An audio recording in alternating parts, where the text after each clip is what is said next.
Hello! In this video I will show you how to perform hard reset true settings on OPPO Reno 13F. So you have to start by opening your settings application, and then you have to scroll down and click on System and Update. Then click on Backup and Reset, and then click on Reset Phone. Now click on Erase all data. Now you have to enter your lock screen pattern and click on Clear all data. Then click Clear, and now you have to wait.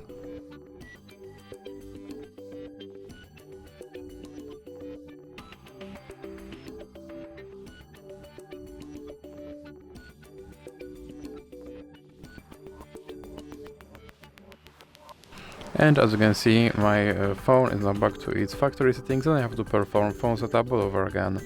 So that's it for this video. If you liked it, please remember to leave a like and subscribe.